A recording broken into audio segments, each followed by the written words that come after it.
Bab 1801. Saat ini, TMPD.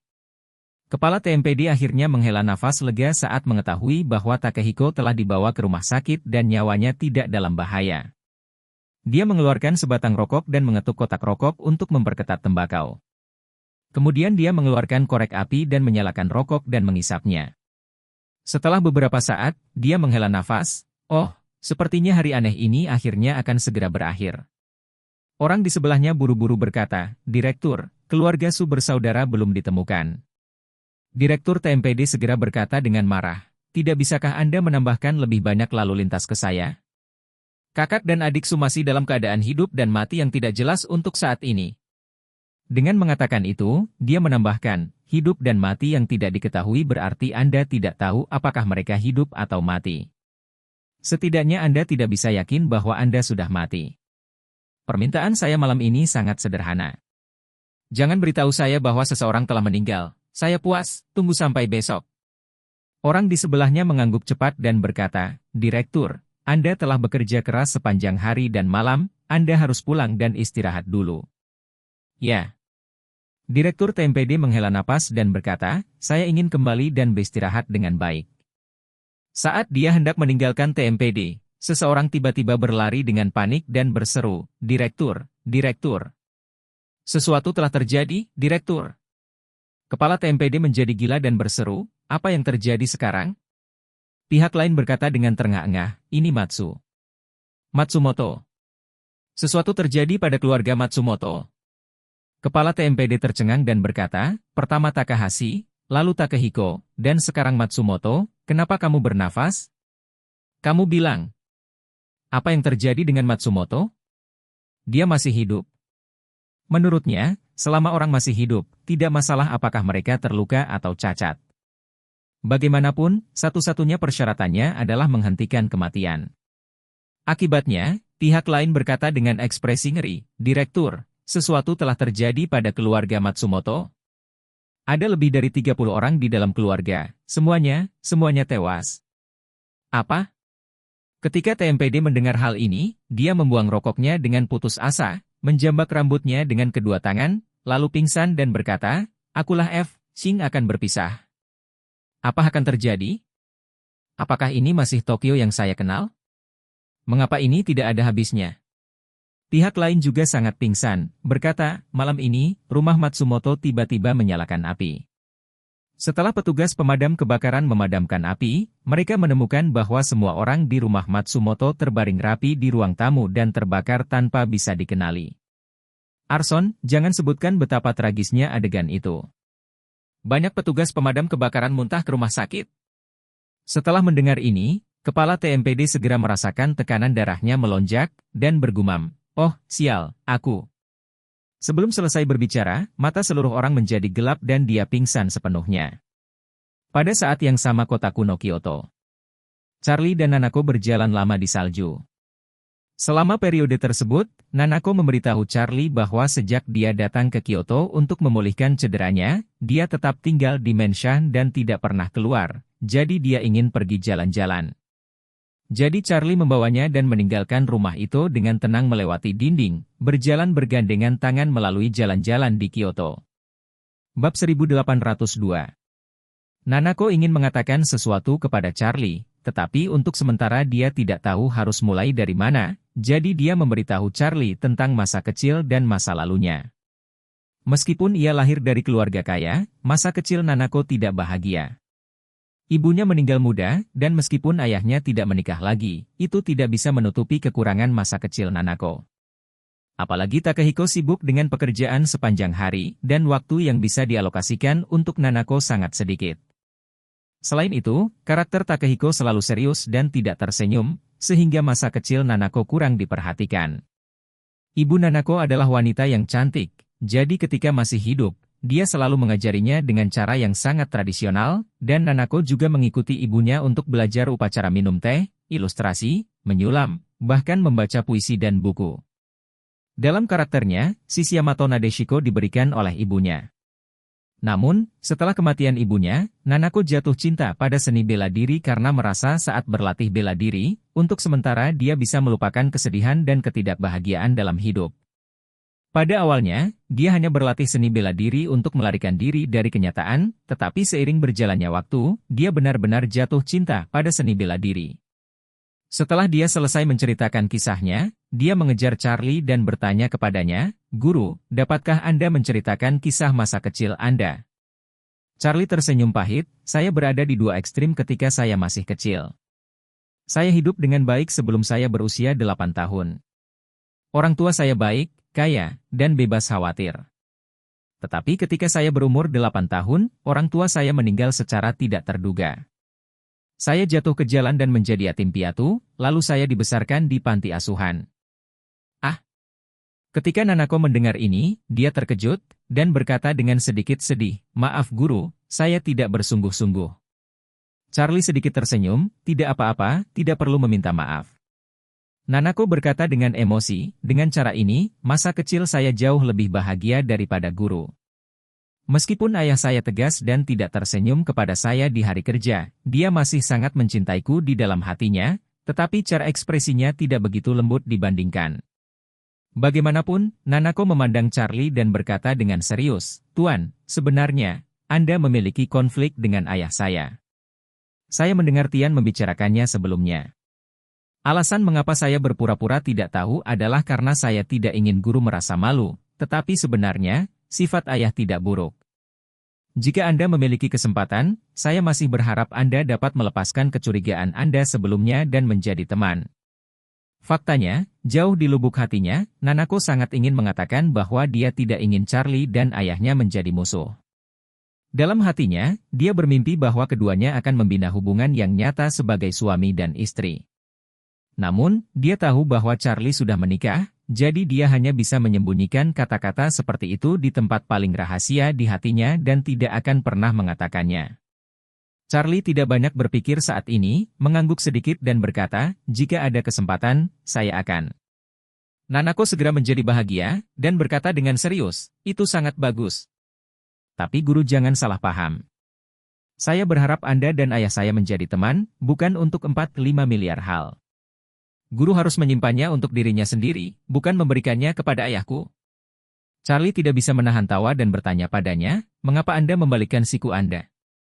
4,5 miliar bukanlah jumlah yang kecil." Nanako tersipu dan berkata dengan lembut, "Tidak masalah, guru menyelamatkan hidup saya dan menyembuhkan luka saya.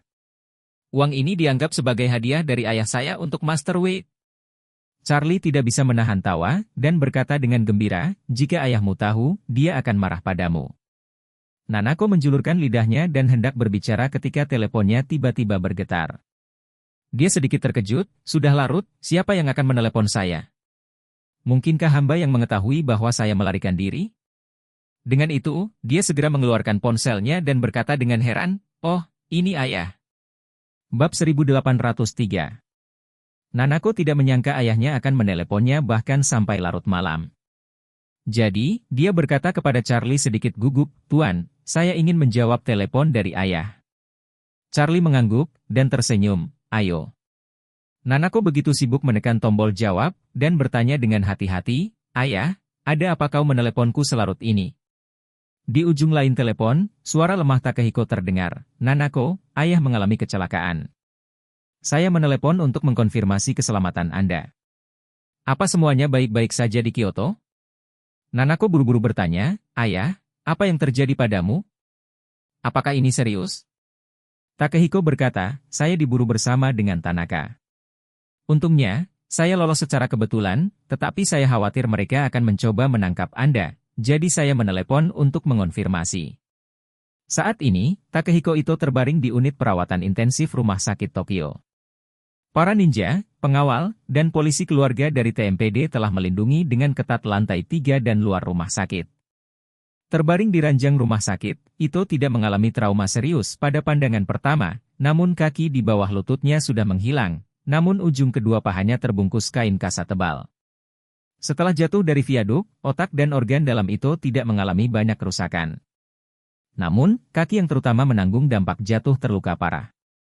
Telapak kaki, pergelangan kaki, dan tulang betisnya hampir hancur total, dan penampilannya yang berdarah benar-benar mengerikan. Dalam kasus ini, dokter juga menyimpulkan bahwa kakinya tidak dapat pulih lagi. Selain itu, tulang yang terfragmentasi dan otot yang rusak parah telah kehilangan vitalitasnya dan menghadapi risiko infeksi yang sangat besar. Oleh karena itu, hanya jika bagian yang rusak parah diamputasi secepat mungkin, kerusakan dapat dihentikan tepat waktu dan nyawa Takehiko dapat diselamatkan. Bagi orang awam, sekali jaringan tubuh mati di area yang luas, pada dasarnya tidak ada kemungkinan untuk pulih. Jika anggota tubuh terluka parah, jika anggota tubuh tidak diamputasi, area yang terinfeksi akan membusuk, dan seluruh tubuh akan segera terpengaruh, yang pada akhirnya menyebabkan kematian. Saat itu, ketika dokter sedang mencari pendapat Ito sedikit ragu. Dia juga dianggap sebagai pahlawan yang berani dan berpengetahuan luas, mampu menilai dengan jelas situasi yang dia hadapi pada saat kritis. Menurutnya, merupakan berkah bisa menyelamatkan nyawanya. Jika dia tidak mau menerima amputasi dan terus menunda, dia mungkin akan mati karenanya. Baginya, kecuali putrinya, tidak ada yang lebih penting. Situasi Tanaka hampir persis sama dengan Ito. Dia juga menjalani amputasi kedua kaki di bawah lutut, dan memulihkan nyawanya. Saat ini, dia sedang memulihkan diri di bangsal berikutnya. Nanako tidak tahu bahwa ayahnya telah diamputasi, dan bertanya dengan tidak sabar, "Ayah, kamu baik-baik saja? Apakah ada cedera atau bahaya?"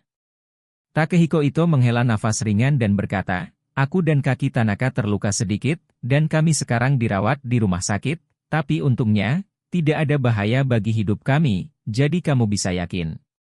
Saat berbicara, Takehiko berkata lagi, "Dunia menjadi sangat tidak nyaman dalam beberapa hari terakhir. Anda harus berhati-hati di Kyoto. Aku akan mengirim beberapa ninja untuk melindungimu." Nanako berseru, "Ayah, aku ingin kembali ke Tokyo untuk bertemu denganmu." Bab 1804. Takehiko buru-buru berkata, "Jangan datang. Tokyo sangat kacau sekarang. Hanya dalam 1 atau 2 hari, terlalu banyak orang yang meninggal. Selain itu, kamu sakit, kamu harus istirahat di Kyoto." Nanako buru-buru berkata, "Ayahku, lukaku sudah sembuh. Jangan khawatir, saya akan buru-buru ke Tokyo untuk menjagamu secepat mungkin."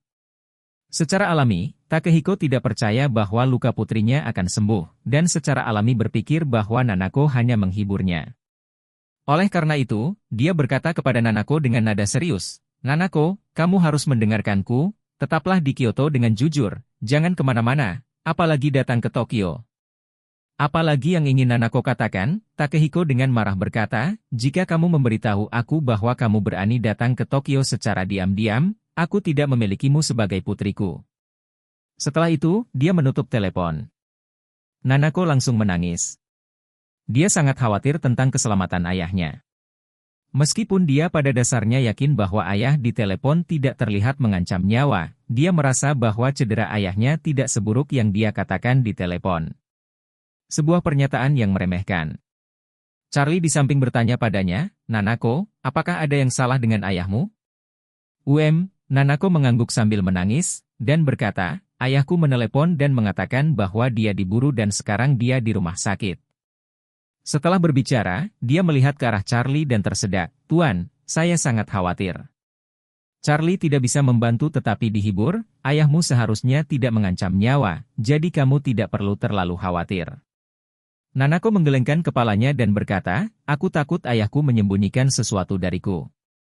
Setelah itu, dia melihat ke arah Charlie dengan penuh semangat dan bertanya, "Tuan, saya ingin kembali ke Tokyo. Dapatkah Anda membantu saya?"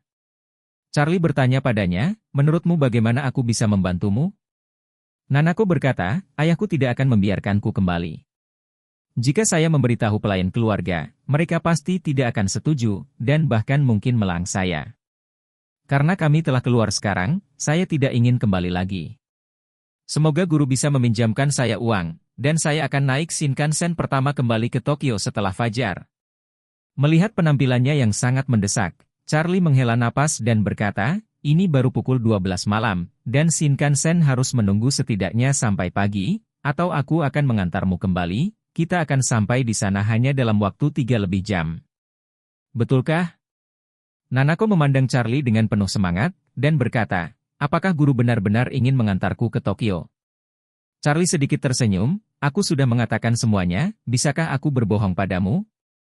Nanako berkata, Tapi bukankah guru sedang mengadakan urusan bisnis di Osaka?" Jika Anda membawa saya ke Tokyo, bukankah itu akan menunda urusan Anda di Osaka? Tidak masalah. Charlie tersenyum acuh tak acuh dan menghibur, Anda tidak perlu khawatir tentang saya. Seseorang membantu saya menangani berbagai hal di Osaka. Prioritas utama sekarang adalah mengirimmu kembali ke Tokyo untuk melihat ayahmu, jangan sampai kamu terus mengkhawatirkannya. Nanako meraih tangan Charlie dan berkata dengan kata-kata bersyukur, Guru, terima kasih banyak. Charlie tersenyum dan berkata, Oke, jangan katakan apapun yang sopan. Mobil saya kebetulan diparkir di dekat sini. Ayo berangkat sekarang. Baik. Nanako mengangguk berulang kali, dan matanya dipenuhi rasa terima kasih dan obsesi. Charlie saat ini, di matanya, adalah pahlawan terkenal di dunia yang dikirim oleh surga untuk menyelamatkannya. Bab 1805. Di tengah malam, Charlie mengemudikan mobil, membawa Nanako, dan berlari kembali ke Tokyo. Di tengah perjalanan, Ishak menelepon Charlie dan bertanya apakah dia telah menyelesaikan pekerjaannya dan kapan dia akan kembali ke Osaka. Charlie mengatakan kepadanya bahwa dia tidak akan dapat kembali untuk sementara waktu, dan bahwa dia tidak akan dapat kembali sampai besok. Ishak tidak tahu apa yang salah dengan Charlie, tetapi dia tahu bahwa Charlie sangat kuat, dan tidak ada seorang pun di Jepang yang dapat mengancamnya, jadi dia lega. Nanako yang duduk di kopilot tampak gugup sepanjang jalan. Meskipun Takehiko itu berkata di telepon bahwa dia tidak dalam bahaya, Nanako masih sedikit khawatir. Setelah lebih dari 3 jam, Charlie mengemudikan mobilnya kembali ke Tokyo dan berhenti di depan rumah sakit terbaik Tokyo, rumah sakit afiliasi Universitas Tokyo. Rumah sakit ini adalah rumah sakit dengan peringkat tertinggi di Jepang, dan mewakili tingkat perawatan tertinggi. Setelah mobil berhenti dengan mantap, Nanako tidak sabar untuk mendorong pintu untuk keluar dari mobil, tetapi sebelum turun dari mobil, dia melihat ke arah Charlie dan bertanya, Tuan, apakah Anda akan pergi dengan saya? Charlie berkata sedikit malu, ayahmu mungkin tidak ingin melihatku, kan? Nanako berkata dengan sungguh-sungguh, Guru, Anda menyelamatkan hidup saya. Tidak peduli seberapa besar kesalahpahaman, saya yakin ayah saya tidak akan pernah peduli lagi.